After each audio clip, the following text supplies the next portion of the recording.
Does truth exist? Because you have faith, does that make this book true? Does God exist? So when someone says there is no truth, if you apply the claim to itself, what should you say? Is that true? They don't think Christianity's true. They're talked out of it. You know why they're talked out of it? Because they've never been talked into it. Cross-examining skeptical and atheistic views. Welcome to Cross-Examine with Dr. Frank Turek.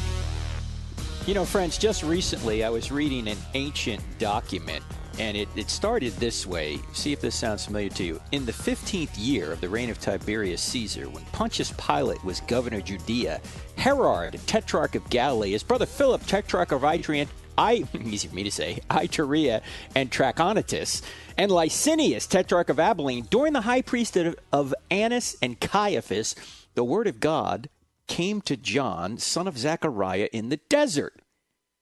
Now, for those of you astute readers of the New Testament will realize that is Luke chapter 3, verses 1 and 2. It starts out in the 15th year of the reign of Tiberius Caesar, and then mentions a number of governing officials right after that.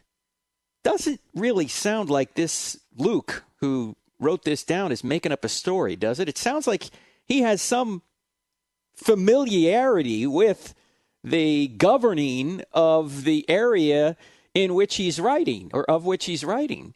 And it turns out that appears to be exactly the case. Now, for those of you that have the book, I Don't Have Enough Faith to Be an Atheist, you know in chapter 10 that Dr. Norman Geisler and I listed well over 140 eyewitness details that are in the New Testament. Most of them that we listed come from the book of Acts and also from the Gospel of John.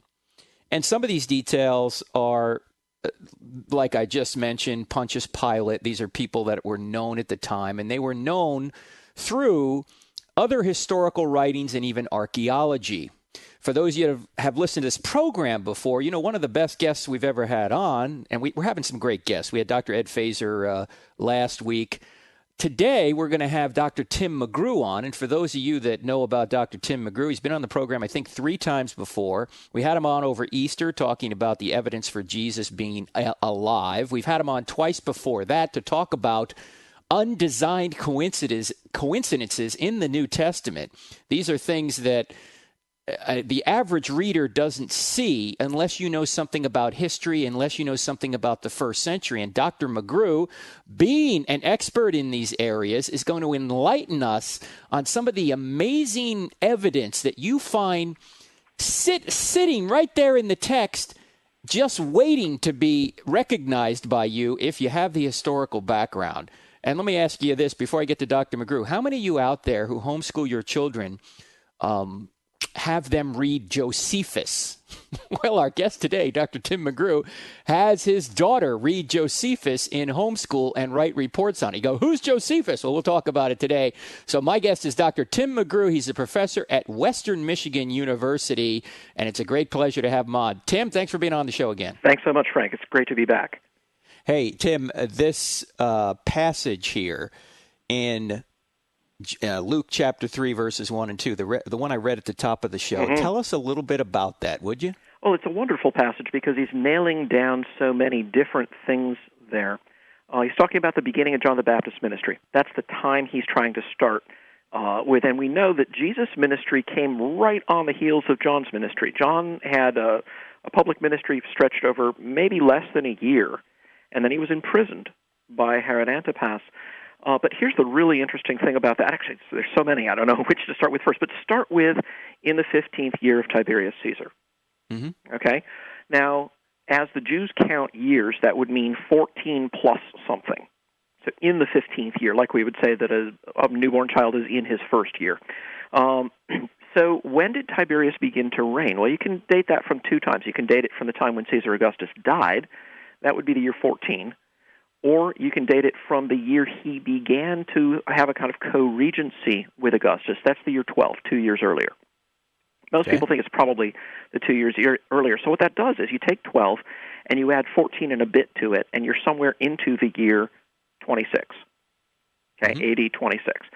And about a year later than that, Jesus begins his public ministry. Well, what's the first scene of Jesus' public ministry. Remember the first miracle that he works? It's in Cana of Galilee. Oh, sure, yeah, the wedding. Yeah. Right. Luke doesn't talk about this, but John does. And right after that, he goes to Jerusalem, and he cleans out the temple for the first time, where they're like making a little bit of profit out of selling sacrificial animals to poor people. And Jesus is very unhappy with that, and some of the people whose tables he's overturning are not happy with him. And they say, well, by what authority do you do this? And he says, destroy this temple and I'll raise it up in 3 days. That's probably as much of it as most of us remember.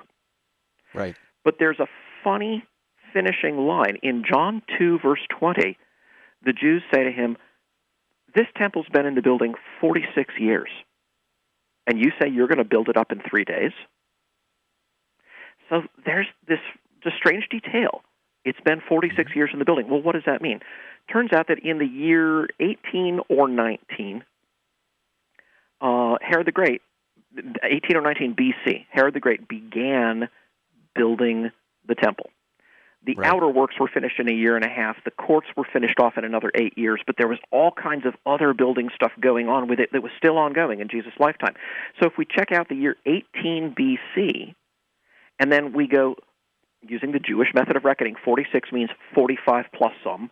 And we move 45 years forward, we find that we're in the year 27, which is 1 year after the year 26, which is the year that is the 15th year of the reign of Tiberius, reckoning it from his first ascent to co-regency with Augustus.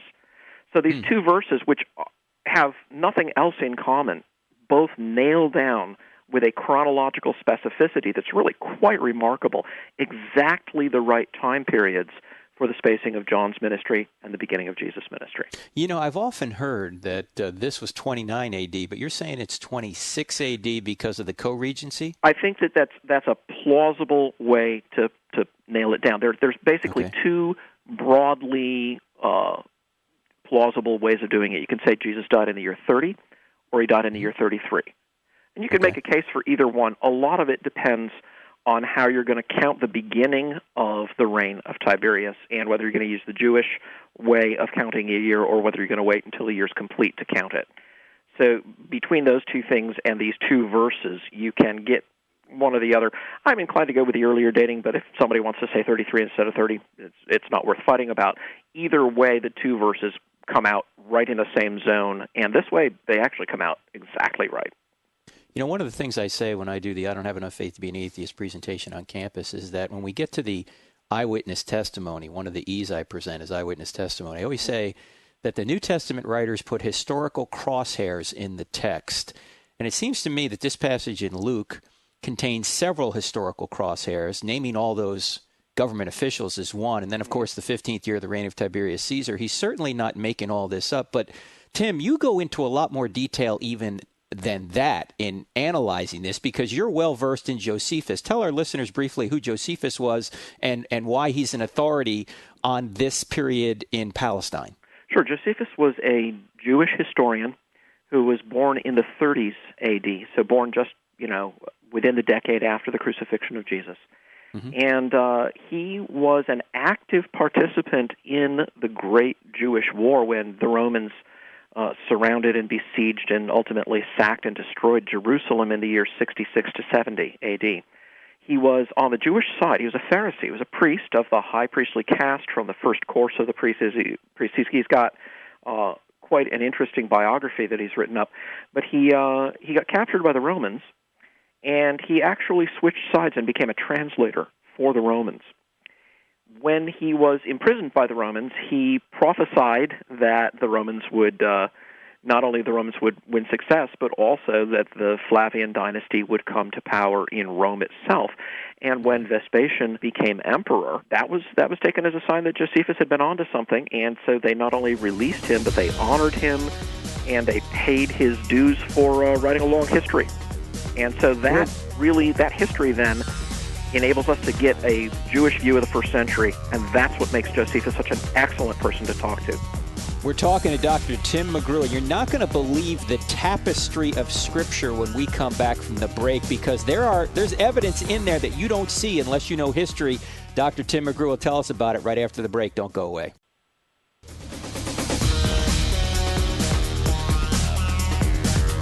back listening to Cross-Examined with Frank Turek on the AFR Talk Radio Network. The website is crossexamined.org. That's cross-examined with a D on the end of it, .org.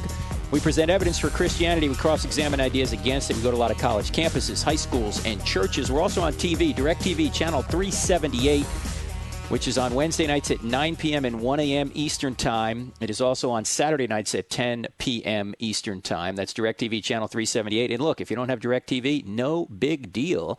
Go to crossexamined.org and watch it streaming live on our new website so you can see it there. We're right now doing Why I Still Don't Have Enough Faith to Be an Atheist on TV, so you can check that out. My guest today, Dr. Tim McGrew, all the way from Western Michigan University. He's been on the show several times before. He's a wealth of great information, bringing forth evidence that the general public, even most apologists, don't know about, because he's a student of history and he can see how the interaction between the scriptures and the current or the context at the time, in this particular case, the history of Palestine, how they go together so well. It's a woven tapestry.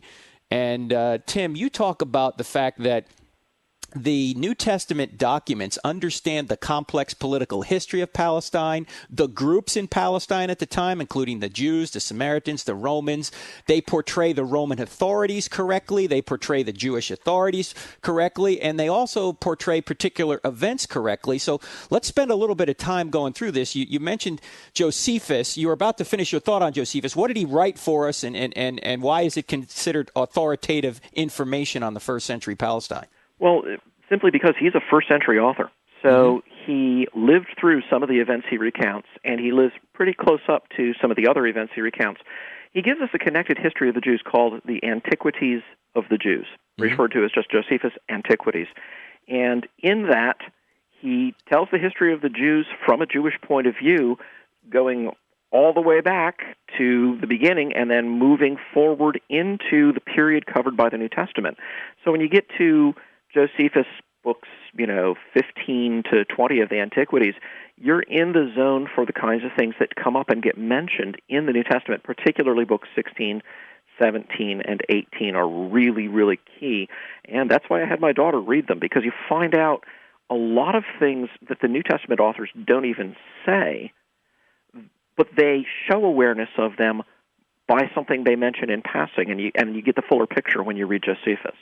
By the way, friends, you can read Josephus online. It's up online. If you Google it, you'll find it. You'll find those chapters Dr. McGrew is talking about. I highly encourage you to do that.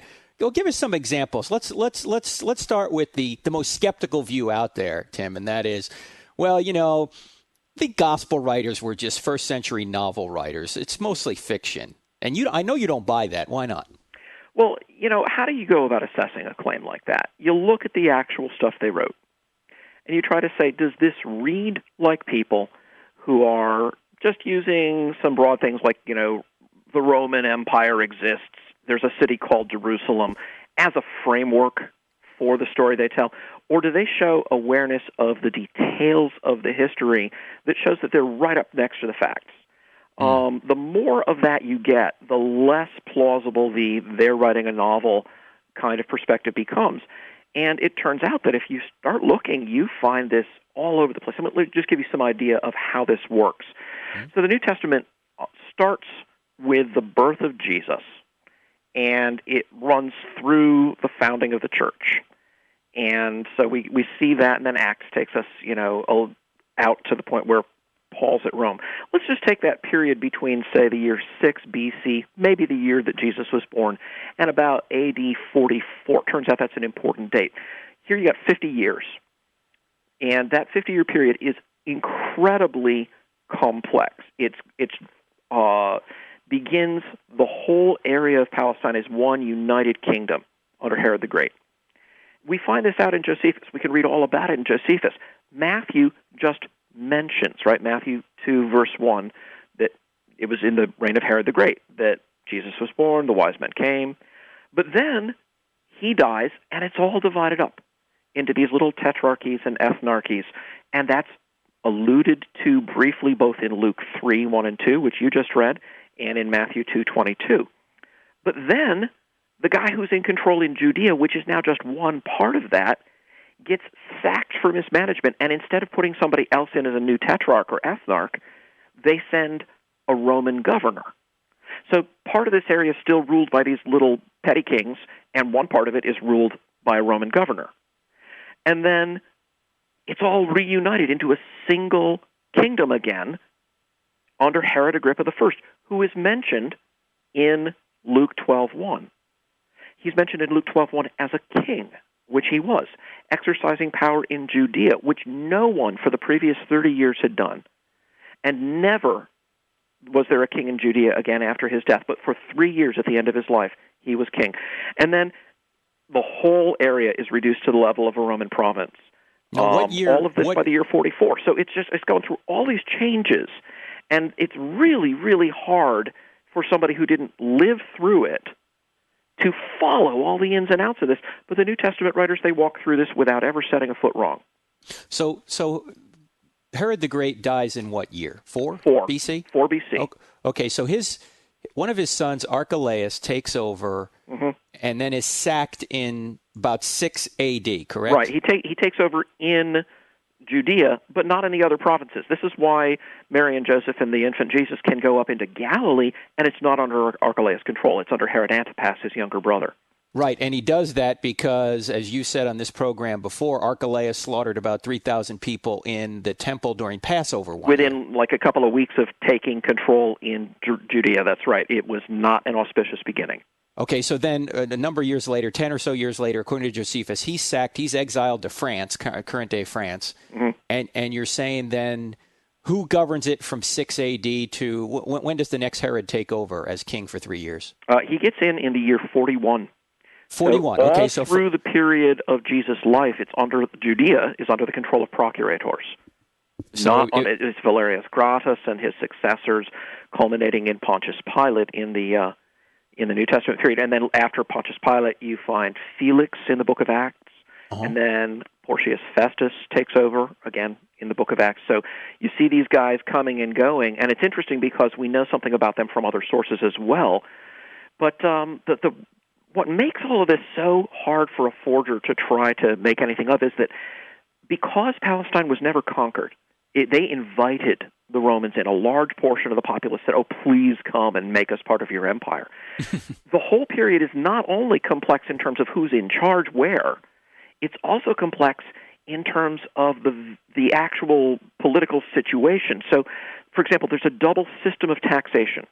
There's a Jewish tax. You find this in Matthew chapter 17, verse 24. Does your master, these guys come and ask Peter, does your master pay the temple tax? That's a Jewish tax. But there's also Roman taxation, right? Matthew 22, is it lawful for us to pay taxes to Caesar? Separate tax. So there's two systems of taxation. There's two systems of marking the years. The passage in Luke you read, notice that he gives a Jewish way and a Roman way, right? Roman way, 15th year of the emperor. Jewish way, when these two guys were high priests. Oh, interesting. Yeah, right. And I didn't notice that. Right there in that passage. Right there in that very verse. Yeah. There's a double military command in John 18:3. It's a group of the Jewish temple guard, the Levitical guard, who come out to grab Jesus by night. But at the cross, how many piles did that divide Jesus' stuff up into? 4 piles. It's a Roman quaternion. So there's a double military command, subordination of them, right? The Jewish are subordinate to the Romans, but they do have some of their own soldiers. There's a double administration of justice. Jesus gets tried twice, once in Caiaphas' house and once by Pilate. There's 2 modes of capital punishment. The Jews stone people to death. They don't technically have the legal right to do that without Roman go-ahead, but that's their go-to method, and when they get out of hand, that's what they do to Stephen. The Romans crucify you. There are 2 major languages. There's the Aramaic, which is the common Jewish language, and there's Greek, which is the lingua franca of the Roman Empire. And in the little statement on the cross, you see it up in 3 languages, right? It's up there in Latin and Greek and the Hebrew dialect, the Aramaic. So all of these little changes and differences and doublings of things make this an incredible minefield for anyone who's writing a novel. If you're going to write a novel, you want to stay away from this place and time. But if you live through it and you know who was in charge when, then you'll just casually say, Herod the king stretched out his hand to trouble the church and he put James to death. And you'll know that there was a Herod, one of the many Herods, and that he was a king at that time, even though there had never been a king in Jerusalem for the previous 30 years. So the way the New Testament writers write these details, they don't write them in a way that's trying to convince you that they're telling the truth in the sense that they're explaining anything. They just kind of mention this stuff in passing, don't they? Exactly, and that's what makes it so important. If they were writing a history of Palestine, then we'd expect them to name lots and lots of details. Josephus does that for us, but they're telling you the story of Jesus or the story of the founding of the church in the book of Acts. And it's only incidentally that these little things come up, and for just that reason, they're much more valuable because they obviously don't represent lots and lots of research on Google trying to get it right. These guys just knew what happened, and they're telling it the way they know it went down. We're talking to Dr. Tim McGrew. So, Tim, you've just pointed out that the period in Palestine that the New Testament, the context of the New Testament is written from, had, let me just review, double systems of taxation. It had a shift in the manner of dividing the night watches, which is pointed out. Yeah, that's a nice one. That shows up that the Jewish divided the night into 3 watches, so there's a middle watch. And that comes up, if you want to look that up, you can actually go back to like Judges 7, I believe, and Judges 7:19. But the Roman division's got 4 watches. Yeah. You got double military command, double administration of justice. You said Jesus was tried twice. You had 2 modes of capital punishment, stoning and crucifixion.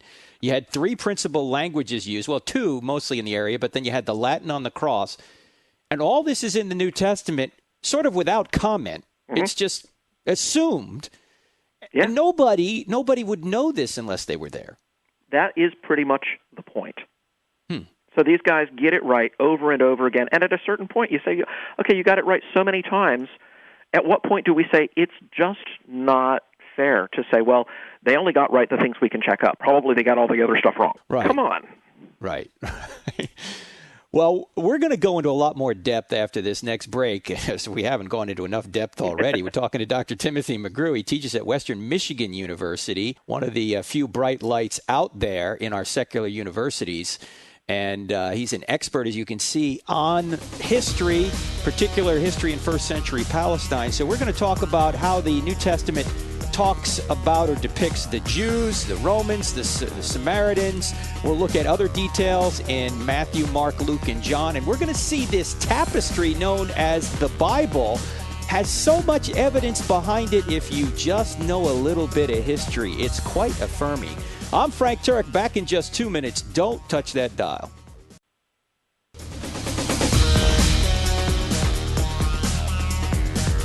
We're talking to Dr. Timothy McGrew. My name is Frank Turek. You're listening to Cross-Examined with Frank Turek on the AFR Talk Radio Network. So if you're down low on the FM dial looking for NPR, go no further. We're actually going to tell you the truth here. And we've got an expert in first century history, particularly history in the Holy Land in the first century. And, oh, by the way, we're going to the Holy Land next month. Me and Bob Cornuke, the real Indiana Jones, are leading a group into the Holy Land at the end of May, and then we're going on our footsteps of Paul Cruz, just like we did last year. This is going to be an amazing trip. If you're interested at all in seeing where Jesus stood and where the apostles stood and particularly where Paul went, you need to come on this trip with us. Go to crossexamined.org, crossexamined.org. That's cross-examined with a D on the end of it.org. You can click on the ship that you'll see when you get onto the website, or you can go to livingpassages.com. Either one of those places will get you the information. Crossexamined.org. It's going to be a great, great trip. I hope you can join us. Now, we're talking to Dr. Timothy McGrew from Western Michigan University, not Eastern Michigan. Tim, before I ask you another question about the first century Palestinian situation, how it relates to the New Testament, if people want to learn more about this off your website, where do they go? We've got a lot of resources up at historicalapologetics.org, just all run together, historicalapologetics.org. And there's a Browse the Library button on the left-hand side. Click that, go through. There's tons of information there. All of it is free. None of it is under copyright, so you don't have to worry that you're pirating anything. It's all free stuff. And this is one of the best ways to educate yourself. Get some of these great old books and just start reading. Get a copy of Josephus. As you said, Frank, it's available online. You can just read it on your own computer. But start looking into this and connecting the dots. Historicalapologetics.org. Yep. Okay. Let's talk a little bit about some of the groups that we see in the New Testament. Sure. For example, in John 4, there's obviously a group of people known as the Samaritans. Can you tell us about them and what the historical significance and how it relates to the New This is a wonderful Testament? passage. The Samaritans were half-breed Jews who had intermarried during the captivity, and then they had returned, but they weren't on real friendly terms with the Jews down around Jerusalem. That's actually putting it mildly. If you read John 4, Jesus asks this Samaritan woman for a drink, and she says to him, "How is it that you, a Jew, ask for a drink from me? I'm a Samaritan woman." And then there's this little parenthetical remark, "For Jews have no dealings with the Samaritans." Now, here's the funny thing. That's an understatement, and we know this from that Jewish historian Josephus in his Antiquities, Book 18, Chapter 2. He tells a story of an event that happened just after Jesus was probably taken to the temple at the age of 12, right? So we get that bit that he goes to the temple, and then there's that whole story, "Don't you know that I must be about my Father's business," because they lose him in Jerusalem and have to turn back looking for him. But just after that, there was a Passover feast, and here's how much the Samaritans hated the Jews. They didn't want to worship in the temple. They had their own temple. And they came down to the temple at Passover in disguise, looking like they were Jewish pilgrims for the Jewish feast. And then when the doors of the temple opened at midnight and all the crowds came in, because there was an enormous number of sacrifices to be made, so they started right at the stroke of midnight, they walked through the temple and they strewed body parts, like parts of dead bodies, all around the temple, making the whole thing ritually unclean. That's a pretty nasty act. They had also been known to slaughter some pilgrims. They killed some Galileans who were on their way down to do their sacrifices at the temple for Passover. They during the intertestamental period before the opening of the New Testament, they would steal Jewish land and in some cases enslave the Jews. So there was just a lot of enmity between them. So that comes out there, but that's the least of it. There's so many other nice touches in this. Look just for one example at John 4:22. 4:22. So, yeah, Jesus is talking here with a Samaritan woman, and she says, "Well, our fathers worshipped on this mountain. It's Mount Gerizim. If you're sitting at Jacob's well, you can look up and see it." So when she says this mountain, she's looking at it, pointing at it. And the Jews say we ought to worship down in Jerusalem. And Jesus says, "The hour's coming when neither in this mountain nor in Jerusalem will you worship the Father." And then he says this really strange thing in verse 22. "You worship what you do not know. We worship what we know. For salvation is of the Jews."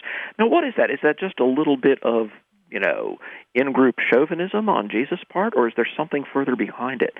Turns out there is. So get the setting. Here in the 1st century A.D., the Samaritans are still saying, "Well, we say we ought to worship in our temple," and Jesus says, "You don't even know what you worship." There's a backstory for that, and in Josephus' Antiquities, Book 12, we find out what it is. Way back in the 2nd century B.C., Antiochus Epiphanes went on a rampage and actually sacked Jerusalem and slaughtered a pig on the altar, profaning the altar in the temple in Jerusalem. Now, who was he? He was a Greek ruler who had a gripe with the Jews, and boy, did he pick it.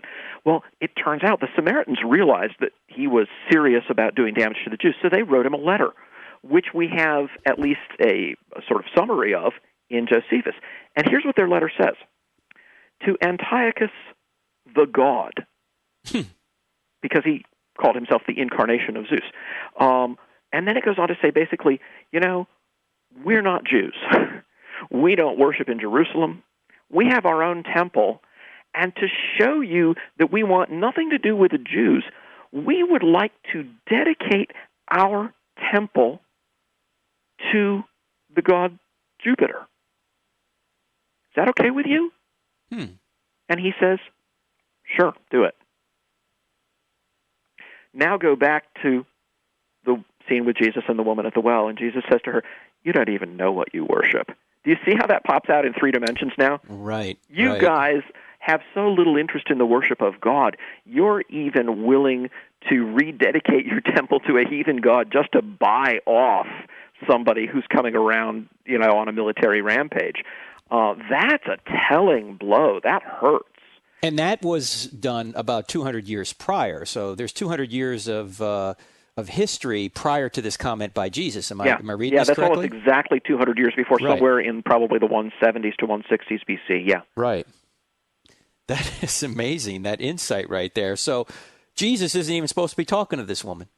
Not according to the way that Jews and Samaritans usually work. And there's more. I mean, when his disciples come back, right, what do they say? Yep. John tells us in verse 27 that just then his disciples came back. They marveled that he was talking with a woman at all. Right. Hey, wait a minute. We got to marinate on something here, because this brings this passage that we quote all the time as apologists even into a brighter focus right now, and that is John 4:24 when he says God is spirit. Why does he say that right there, Tim? Because Jupiter wasn't spirit, was he? No, and the idea that God is spirit. I mean, Jesus is constantly telling people that what they think they have to go down to the temple to get, they can get from him directly. Right. Forgiveness of sins. Right. You can get that right here. You don't need to go anywhere for that now.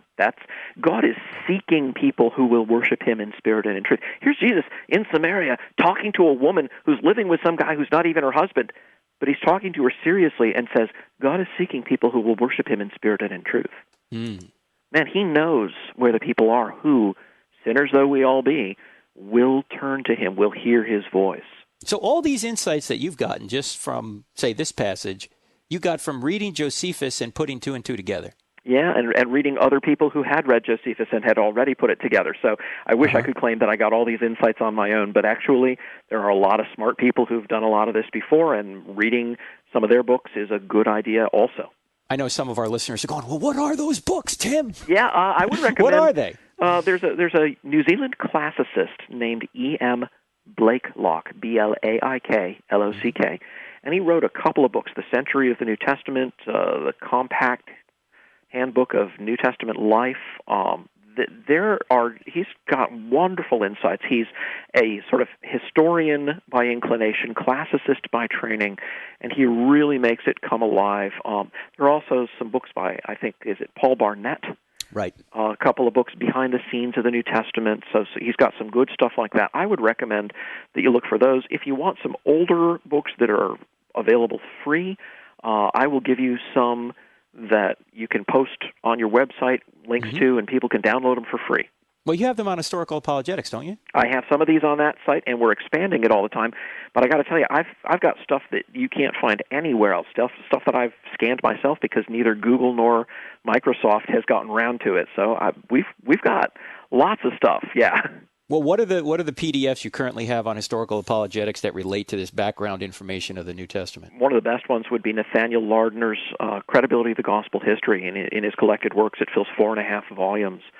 And that's 4.5 650-page, large-page, small-print volumes. So if you want to read all about Rome and Christianity, just dive right in Volume 1 after the biography of Lardner. Just get right into the history, and he's got a terrific amount of stuff, all free. And you can keep going there for quite a long time. Oh, yeah, I can imagine. Absolutely.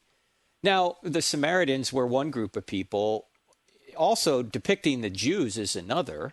Yeah, and we only got about a minute before the break, so we'll pick it up after the break. But tell us a little bit about how they depict the Jews. Well, just notice the intimacy of familiarity with detail. Like there's these repeated references to, quote-unquote, the prophet in John 1:21, John 6:14, John 7:40, and they're never explained. So you have to know enough about Judaism to go back to Deuteronomy 18:15 and see this promise of a prophet like unto Moses, and then connect the dots and see that they're still looking for this guy today. The low popular estimate of women, right? The disciples marveled Jesus is talking to women. There were Pharisees who went around with their eyes closed in public so they wouldn't even look at a woman. There are Jewish teachings that you're not supposed to speak to a woman, not even your wife, out in the street or in public. There's a Jewish teaching that it's better to burn the books of the law than to teach them to a woman. And here's Jesus freely conversing with a woman who's a Samaritan woman of notorious character. And for Jesus, he just blows past all of these kinds of prohibitions and social taboos, and he knows what he's doing. And he wants us to do the same thing. We And ought he to be does. hanging out with the people who we wouldn't consider to be, or the moralists wouldn't consider to be people we ought to hang out with. We ought to go to those people and tell them about the free gift of salvation. That's right. what Jesus did, and that's what we're supposed to do as well. We're talking to Dr. Tim McGrew from Western Michigan University. Fascinating conversation. And we're talking about the tapestry of the New Testament and how there's so much evidence that these individuals were eyewitnesses because they know what's going on in first century Palestine. And we're going to talk a little bit about Pilate when we get back. Pilate, a real figure in history. We know a lot about him even outside the New Testament, so don't go away. Back in 2 minutes, I'm Frank Turek. You're listening to Cross-Examined with Frank Turek on the AFR Talk Radio Network. The tapestry of the New Testament documents and how they perfectly overlay first century Palestine, the history we know about first century Palestine, the New Testament writers obviously know about. They are making references to historical facts that can be checked out, and they get them right. We're talking to Dr. Tim McGrew from Western Michigan University. Tim, let's talk about three characters very quickly, if we could. Sure. Let's start with James, the half-brother of Jesus. Then maybe we can move on to John the Baptist and Pilate. These are all individuals mentioned by Josephus. What does he say about those individuals? Right, okay, so for James, Jesus' half-brother, he mentions him in the Antiquities of the Jews, Book 20, and he just says, it's very brief, he tells how he was killed in Jerusalem and how some of the more pious Jews were shocked by this. The details of James' death are, of course, not told us in the New Testament, but we find that from Josephus, it's kind of curious, he refers to him and identifies him by his connection with Jesus, who is called the Christ. That would be the Messiah. So he identifies him in a way that he expects his readers to recognize. Well, he's only mentioned Jesus, who was called the Christ, one previous time, and that's back 2 books earlier in Book 18 of the Antiquities, Chapter 3. So probably that's evidence for the authenticity of the famous and sometimes disputed passage where he talks about Jesus himself. But that identifying mark, he was known as the brother, half-brother, of Jesus, who was called the Christ. That was his known designation. So that does sort of speak to a certain amount of notoriety. Now, why is, according to according to Josephus, why is James killed? James is killed because he won't speak out against those who are deviating from strict Jewish law. He's been keeping the sacrifices. He's been living in Jerusalem, doing the things that a devout Jew would continue to do, but of course, he's a Christian. And when he won't denounce these innovations, as the story goes, they hurl him down from a high parapet of, high tower, and he falls, and there's a little bit of disagreement between the exact details that Josephus gives him what we learned from later church history about how he was ultimately killed. But apparently that much, that he was put up in a high tower, asked to denounce the Christians, wouldn't do it, got pushed out and fell and was killed that way. So he died refusing to speak out against Christianity. And, of course, the Christians knew what to make of that. They knew his character. They knew who he was. And this is approximately 62 A.D. that this occurs. And it's not long thereafter, of course, that everything comes to a head in Jerusalem. It's about 4 more years, and they're under the Roman heel. Right. So he in a sense dies as a martyr, according to Josephus, who probably was in Jerusalem at the time because he became one of the rebels in 66 A.D., correct? Yep. Yeah, although he never liked the sort of more zealot aspect of it. He blamed them for having really sort of fomented a war they couldn't win. But he was on the Jewish side, and so he was no doubt there and no doubt knew about this one directly. And so he mentions him as the brother of the Christ. Of Jesus, who is called the Christ, right? There are a lot of different characters named Yeshua. It's just a version of Joshua. Right. That's a very common name in Palestine, but he identifies as him as the brother of the Jesus who was called the Christ. So that's the now, specific if thing. I remember correctly, correct me if I'm wrong because I'm going this by memory. I haven't read this in a while, but didn't the Jews use some kind of transitionary or a period of transition in the power to get James killed? Am I thinking properly? I think Albinus was coming in as governor or going out, but in any event, it was a period when the governor wasn't actually there, and they used that opportunity. And then people who were upset with what they had done told the governor, and the governor came, and some heads rolled as a result of their having used that transitional period. That's right. Okay, now tell us a little bit about John the Baptist. What does Josephus say about him? Yeah, well, John the Baptist was a pretty popular preacher, and Josephus mentions him, says he was a righteous man. Many people thought that the bad things that happened to Herod Antipas happened because he had had John killed. And then he tells this sort of sordid backstory about how Herod Antipas was married, and then he fell in love with his half-brother's wife, and he persuaded her to divorce his half-brother, and he divorced his wife. And by the way, this sheds light on where Jesus' teaching on divorce comes in, right? I mean, Mark 10:12, where Jesus says, and if a woman divorces her husband and marries another, she commits adultery. He's talking about the ruling couple. He's talking about the people who were in charge in the very place where he is there preaching.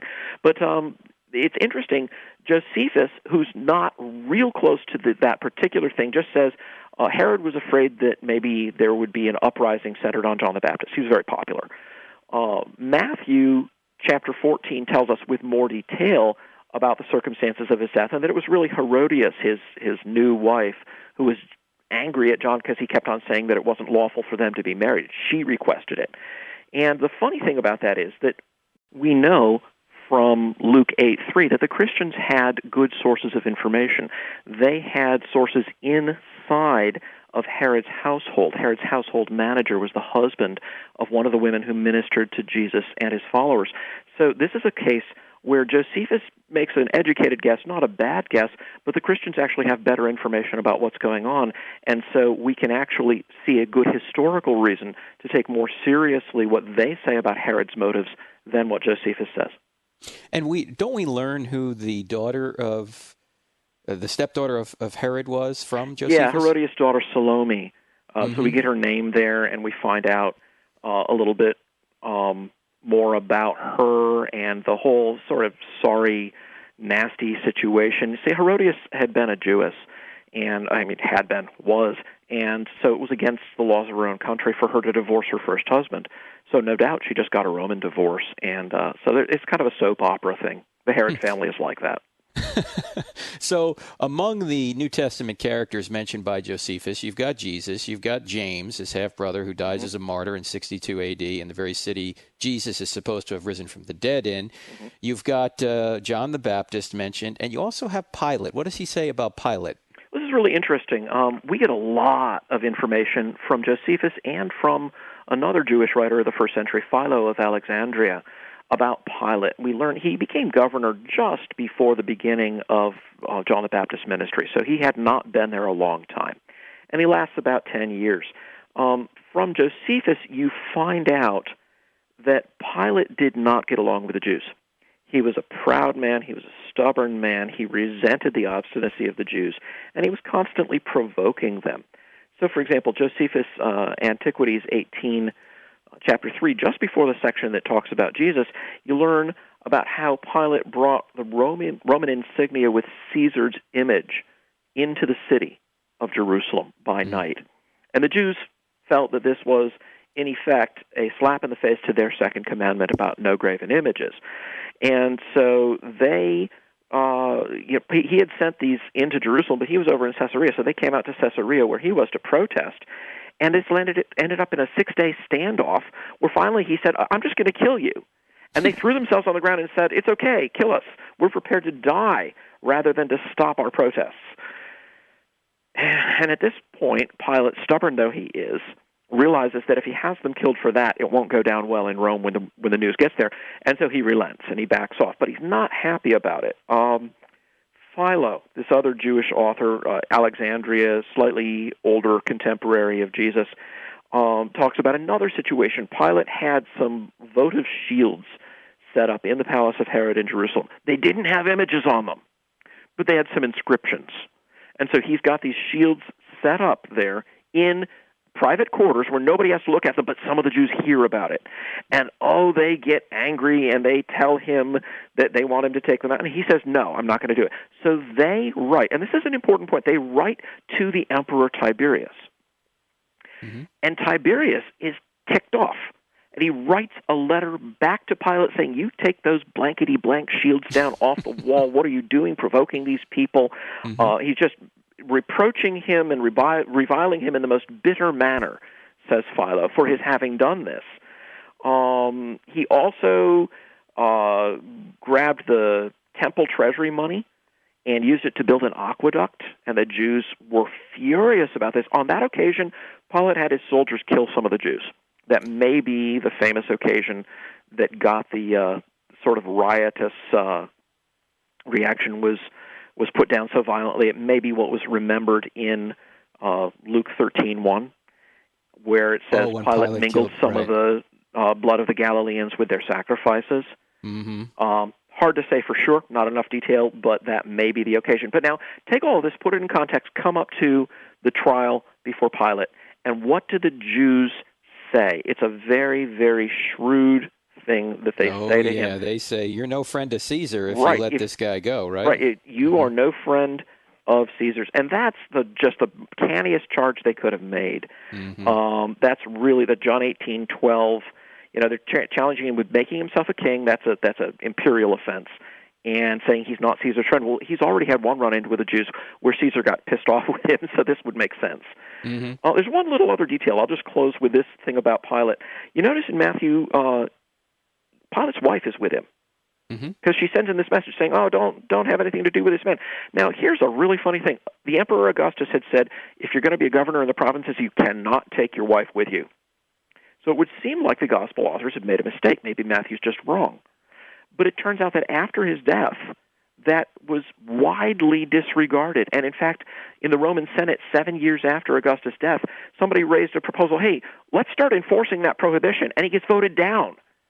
So actually, Pilate's having his wife with him is exactly what was done, even though formally speaking, it was a violation of a rule.